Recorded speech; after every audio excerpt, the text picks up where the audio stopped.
ഈ വേൾഡ് കപ്പിൽ നിങ്ങൾ ഏറ്റവും കൂടുതൽ മിസ് ചെയ്യാൻ പോകുന്ന പ്ലെയർ ആരായിരിക്കും? റോബർട്ട് ലെവൻഡോസ്കി, അദ്ദേഹം വേൾഡ് കപ്പിലേക്ക് ക്വാളിഫൈ ചെയ്തിട്ടില്ല. ഡൊമിനിക് സോബോസ്ലൈ, അദ്ദേഹത്തിനും അദ്ദേഹത്തിൻ്റെ രാജ്യമായ ഹംഗറിയെ വേൾഡ് കപ്പിലേക്ക് കൊണ്ടെത്തിക്കാൻ സാധിച്ചിട്ടില്ല. പിന്നെ ആരാണ്? ഫിൽ ഫോഡൻ, കോൾ പാൾമർ, ഇവർക്കൊന്നും ഇംഗ്ലണ്ടിൻ്റെ സ്ക്വാഡിൽ ഇടം പിടിക്കാൻ സാധിച്ചിട്ടില്ല.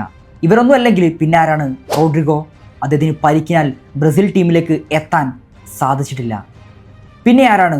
എന്നാൽ ഞാൻ പറയും അത് എൻഹെൽ ഡിമേരിയാണെന്ന്. നമ്മുടെയൊക്കെ മാലാക ഏഞ്ചൽ ഡിമേരിയ. എത്ര തവണ ക്ലച്ചായിട്ടുള്ള മനുഷ്യനാണ് അദ്ദേഹം. എത്ര ഉദാഹരണങ്ങൾ നമ്മുടെയൊക്കെ മുമ്പിലുണ്ട്. 2021 ബ്രസീലിനെതിരെയുള്ള കോപ്പ അമേരിക്കയുടെ ഫൈനൽ മത്സരത്തിൽ ഡിമേരിയയുടെ ഏക ഗോളിൻ്റെ ബലത്തിലാണ് അന്ന് അർജന്റീന ലിയണൽ മെസ്സിക്ക് കീഴിൽ ആദ്യമായിട്ട് കോപ്പ അമേരിക്ക സ്വന്തമാക്കുന്നത്. അതിനുശേഷം ഫൈനലിസിമ വരുന്നു ഇറ്റലിക്കെതിരെ. അവിടെയും അദ്ദേഹം ഗോളടിക്കുന്ന കാഴ്ച നമ്മൾ കാണുന്നു. അതിനെല്ലാം ഉപരി 2022 ഫിഫ വേൾഡ് കപ്പിൻ്റെ ഫൈനൽ മത്സരത്തിൽ ഏഞ്ചൽ ഡിമേരിയ അവതരിക്കുന്ന കാഴ്ചയാണ് അന്ന് നമ്മൾ കണ്ടത്. വേൾഡ് കപ്പ് ഫൈനലിൽ ആദ്യ ഗോൾ സ്കോർ ചെയ്യുന്നത് ലിയണൽ മെസ്സിയാണ്. അതൊരു പെനാൾട്ടിയിലൂടെയായിരുന്നു. എന്നാൽ ആ പെനാൾട്ടി നേടിക്കൊടുക്കുന്നത് ഏഞ്ചൽ ഡിമേരിയയാണ്. അതിനുശേഷം അർജന്റീന തങ്ങളുടെ സ്കോർ 2 ഉയർത്തുന്നതും ഏഞ്ചൽ ഡിമേരിയയിലൂടെ തന്നെയാണ്.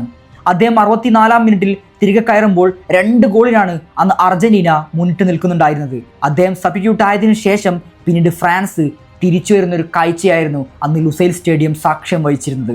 ഈ മനുഷ്യൻ്റെ പ്രസൻസ് എത്രത്തോളം ടീമിൽ എഫക്റ്റീവാണ് എന്നത് ഈ ഒരൊറ്റ മത്സരം മാത്രം വീക്ഷിച്ചാൽ നമുക്ക് മനസ്സിലാക്കാൻ സാധിക്കും. ശരിയാണ്, ലിയണൽ മെസ്സിയാണ് ടൂർണമെൻറ്റിൽ ഉടനീളം അർജന്റീനയ്ക്ക് വേണ്ടി മികച്ച പ്രകടനം കാഴ്ചവെച്ച താരം.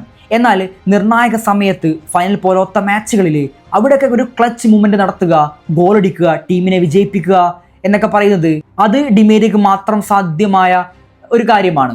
അദ്ദേഹത്തിൻ്റെ പേര് പോലെ തന്നെ ഈ ടൂർണമെൻറ്റുകളിലൊക്കെ അദ്ദേഹം ഒരു മാലാഖയായി അവതരിച്ചിട്ടുണ്ടായിരുന്നു. അങ്ങനെ വേൾഡ് കപ്പും ഫൈനലിസിമയും കോപ്പ അമേരിക്കയും ഒക്കെ നേടി ആസ് എ പ്ലെയർ കരിയറിൽ നേടാവുന്ന ഏറ്റവും മികച്ച ട്രോഫികളൊക്കെ നേടിക്കൊണ്ടാണ് ഏഞ്ചൽ ഡിമേരിയ അർജന്റീന ടീമിൽ നിന്നും ഇൻ്റർനാഷണൽ ഫുട്ബോളിൽ നിന്നും അദ്ദേഹം വിരമിക്കുന്നത്. ഇനിയുള്ളൊരു ചോദ്യം എന്താണെന്ന് വെച്ചാൽ അദ്ദേഹത്തെ റീപ്ലേസ് ചെയ്യാൻ അർജന്റീനയ്ക്ക് സാധിക്കുമോ എന്നുള്ളതാണ്. നിക്കോ പാസിനെ പോലത്തെ, അൽമാഡയെ പോലത്തെ പ്ലേയേഴ്സുകളൊക്കെ സ്കലോണി ഈ വേൾഡ് കപ്പിൽ ഉൾപ്പെടുത്തിയിട്ടുണ്ട്. അവർക്കൊക്കെ ഏഞ്ചൽ ഡിമേരിയേക്കാൾ അല്ലെങ്കിൽ ഏഞ്ചൽ ഡിമേരിയോടൊപ്പം നിൽക്കാൻ സാധിക്കുമോ എന്നുള്ളതാണ് നമ്മൾ കാണേണ്ടത്. അതിന് സാധ്യമല്ല എന്ന് തന്നെയാണ് ഉത്തരം. പക്ഷേ എന്നിരുന്നാലും അർജന്റീന ടീമിൽ എത്രത്തോളം എഫക്റ്റീവായിട്ട്, എത്രത്തോളം ഇമ്പാക്റ്റ് ആ ടീമിൽ കൊണ്ടുവരാൻ ഈ പുതിയ താരങ്ങൾക്ക് സാധിക്കും എന്നുള്ളതാണ് നമ്മൾ നോക്കേണ്ടത്. ഒന്നുറപ്പാണ്, ലോക ഫുട്ബോൾ ആരാധകരും എസ്പെഷ്യലി അർജന്റീന ആരാധകർ ഈ മനുഷ്യനെ ഏഞ്ചൽ ഡിമേരിയയെ മിസ് ചെയ്യുമെന്നുറപ്പാണ്. അദ്ദേഹത്തിൻ്റെ വിടവ് നികത്താൻ എത്രത്തോളം സ്കലോണിക്ക് സാധിക്കുമെന്നറിയില്ല. എന്നിരുന്നാലും അർജന്റീന ഫാൻസും ലോക ഫുട്ബോൾ ഫാൻസും ഈ വേൾഡ് കപ്പിൽ ഏഞ്ചൽ ഡിമേരിയയെ മിസ് ചെയ്യും എന്നുറപ്പാണ്.